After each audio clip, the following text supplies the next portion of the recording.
hello friends मैं आज बनाइছো এটা বেঙ্গলি সবজি ইয়ার নাম হল শুক্তো এখানে মই সবজি কাটি লৈছো দীঘল দীঘলকে লেচেৰা সজিনা ডাটা বেঙেনা আলু কাচকল তিতা কেৰেলা কেঁচা অমিতা আৰু লৈছো মই গাজৰ প্ৰথমত মই তিতা কেৰেলাটো অকমান নিমখ আৰু হালধি হানি থৈ দিম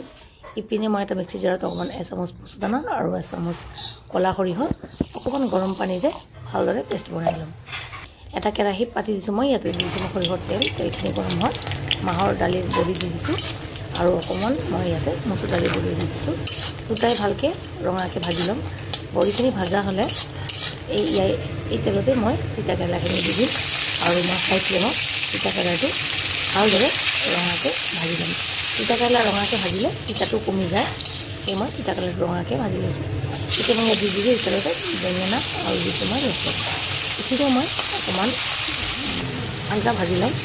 এতিয়া মিক্সি জাৰৰ মছলা বটা মছলাখিনি ঢালি সেই মিক্সিতে মই এচামুচ ৰান্ধনি মছলা বটি ল'ম সবজি ভাজা তেলত অকণ তেল এড কৰি তাতে মই দুটা শুকান জলকীয়া আৰু কেইটামান তেজপাত আৰু এচামুচ পাঁচফোৰণ দি দিছোঁ পাঁচফোৰণটো ফুটাত মই বাকী চবজিখিনি দি দিছোঁ গাজৰ অমিতা কাচকল আলু আৰু সজিনা ডাটা বাকী চবখিনি চবজি দি ভালদৰে অকণ ভাজি মই ইয়াতে নিমখ এড কৰি দিম নিমখ দিছোঁ মই এটা এচামুচ নিমখ নিজৰ টেষ্ট অনুযায়ী দিব আৰু ঢাকি মানে বহাই দিছোঁ এতিয়া ঢাকনটো খুলি মই চবজিটো অকণমান ভাজি যাতে মই এচামুচ আদাৰ পেষ্ট এড কৰি দিম আদাৰ পেষ্ট এড কৰি আৰু সৰিয়হৰ পেষ্টটো মই এড কৰি দিম এড কৰি ভালদৰে ভাজি মই ঢাকি কেনে অলপ দেৰি বহাই দিম এটা বাৰীত মই গাখীৰ লৈ লৈছোঁ 2 কাপ আৰু পানী লৈ লৈছোঁ 2 কাপ মিলাই লৈছোঁ ইপিনে মই ঢাকনটো খুলি চবজিটো অকণ ভাজি লৈছোঁ মছলাখিনি ভাজা হৈ গৈছে তেল ওলাই গৈছে এতিয়া মই গাখীৰৰ আৰু পানীৰ মিক্সি ঢালি দিম ঢালি কিনে ভালদৰে লৰাই মই ইয়াতে এতিয়া ৰান্ধনি বটি ৰখা ৰান্ধনি মছলাটো ইয়াতে মই এড কৰি দিম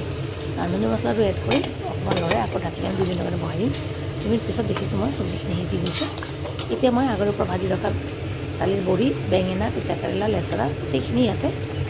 এতিয়া এড কৰি দিম এতিয়া এড কৰি অকণমান ভালদৰে লৰাই মছলাৰ লগত গোটেইখিনি চবজি মিলাই এচামুচ জিৰা ভজা জিৰাৰ গুড়া এচামুচ চেনি আৰু 2 চামুচ ঘিউ দি দিম ঘিউ মই 2 চামুচ দি দিম সেইকাৰণে ভালদৰে লৰাই মই ধুনীয়াকৈ ঢাকি কেনে 2 মিনিটৰ কাৰণে আকৌ বহাই দিম 2 মিনিট পিছত মই দেখক ফ্ৰেণ্ড ধুনীয়াকৈ জোলটো শুকাই গৈছে অকণমান ঘন হৈ গৈছে এইটো ষ্টেজত মই গেছটো অফ কৰি দিম কাৰণ চবজি যদি ঠাণ্ডা হ'ব চবজিটো মোৰ ঘন হৈ যাব এয়া মোৰ শুক্তো ৰেডি